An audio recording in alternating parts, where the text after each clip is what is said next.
Oh, so it turns out the rumors are true. Mike Perry is going to be fighting Jake Paul. It's officially taking place on July 20th in Tampa Bay, Florida. It's a cruiserweight fight. It's going to take place over the course of 8 rounds. The biggest shocker, the pay-per-view price, $65. Yeah, and wait until it gets on the resale market as well. That's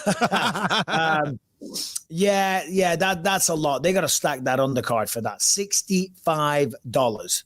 I mean, people complain at the UFC being $79.99, but you get stacked cards. I mean, look at UFC 299, look at 300, and so on and so forth. Just Mike Perry and Jake Paul at the top of the bill. There's got to be a bloody good undercard on that, or it'll just get parroted to the absolute max. Now, I said multiple times, Jake Paul has made a mistake here in picking Mike Perry. I think that, will Jake Paul be competitive against Mike Perry? I'm sure he will. You know what I mean? I'm not so blinded by the annoyance of Jake Paul that I can't see that he is a decent sized human being with power. Brian? Mike Perry doesn't think that Jake Paul stands a chance.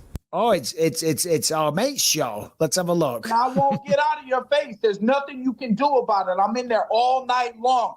You're gonna get married to I kind of like that.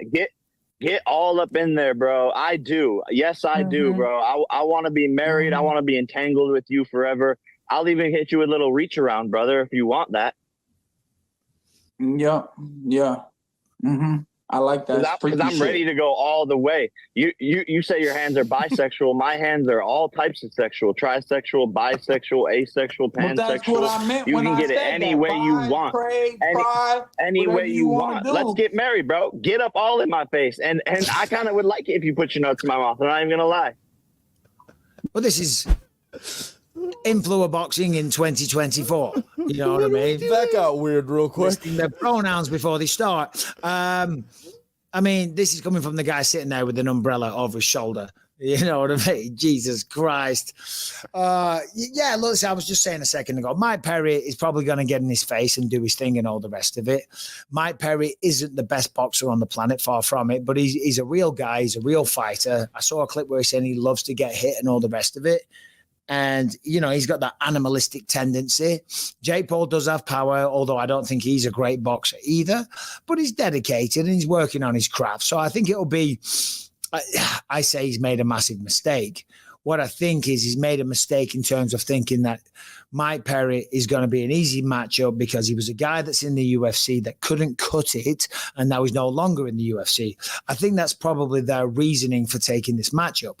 But when we see Mike Perry, what he's done in bare knuckle, we know that he's still very, very much got it. He's just not the most technical grappler, and maybe MMA at the highest level with all the technical brilliance that is involved and required isn't necessarily the best sport for a brawler like Mike Perry. He's found his niche. Jake Paul swings wild hooks. He leaves a lot of openings to be countered and all the rest of it.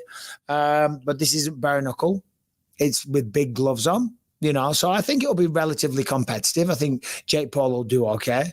Hopefully, Mike Perry beats him. I don't mind saying that at all. I'm rooting for Mike Perry. I'm a fan of the guy. I like the way he carries himself. I like the realness to him. You know what I mean? I enjoy what you get with Mike Perry. It is what it says on the tin. Mike Perry's authentic, and I really, really appreciate that. And I enjoy the violence aspect that he brings to the table. You want to see a real fight. And that's what he does. Jake Paul, I think, is looking for these orchestrated matchups where it looks like he's fighting a badass on paper, but he's realistically looking for an easy match. And I think that's what he's probably tried to do here, but it might come back and bite him in the ass. I hope so, but I guess he can always prove me wrong. Something that I think will translate, Perry loves to work the body, right? You notice that in all of his bare knuckle fights, he softens everybody up, gets their hands low against somebody like Jake Paul, who already has kind of suspect defense, who drops his hand when he's swinging, very basic amateur boxing stuff that I notice as a problem. And I have no analyst bones in my body, So if I can see those holes, I think Mike Perry, once he starts working the body and really gets Jake's his coverage level down, I think that's going to open some big spots for Perry. and he's going to be able to do some damage where guys like Tyron and the rest were not really able to get it done. Yeah, and if he loses this bout with Mike Tyson, he'll be in jeopardy. I'm not saying it's not going to happen, because Mike Tyson is probably still to draw. Netflix would still promote it and put it on because it would still do big numbers, although, it's still a risk. When the guy that goes out there with the YouTube following and all the rest of it has just been beaten, if he was to get knocked out of Mike Perry, that's a risk. It's a risk when it comes to marketing. So he's definitely rolling the dice to a certain degree.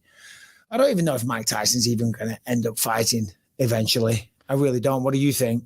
Well, I don't think you can put your whole career on pause, right? Like whatever you want to call what Jake's doing, right? Like he is managing, this kind of foray into boxing. You can't put that on hold because Mike Tyson might fight you in November, right? Like this was locked in for January. You had AT&T Stadium, right, all locked up, and now that's in the wind. Like you can't risk the same thing happening 5-6 months down the line, and you don't take any decent fights between this now and that time. So yeah, I don't know. If only you were managing Michael Chandler.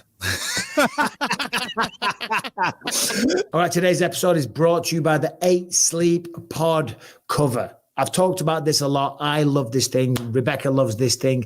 The 8 Sleep mattress pod cover, it just slips right over the mattress like a normal mattress cover. And then it has all kinds of heating and cooling technology built into it. So you get a comfortable night's sleep.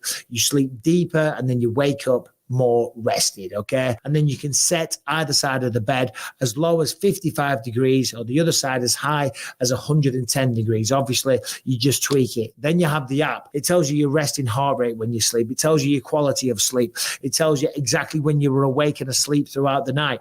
It gives you a sleep score. It tells you how much REM sleep, how much deep sleep, and what you need to do to improve your sleep going forward. Give it a try. You're going to absolutely love this thing. I can't say enough good things about it. The body needs to drop in temperature when you fall asleep and then slowly start to rise. So I just want to point out that the pod cover doesn't stay at that temperature that you set it at. Then it goes on like its program and alters and changes throughout the night so you get the perfect night's sleep. Anyway, 8sleep.com/Bisping to get $200 off and free shipping.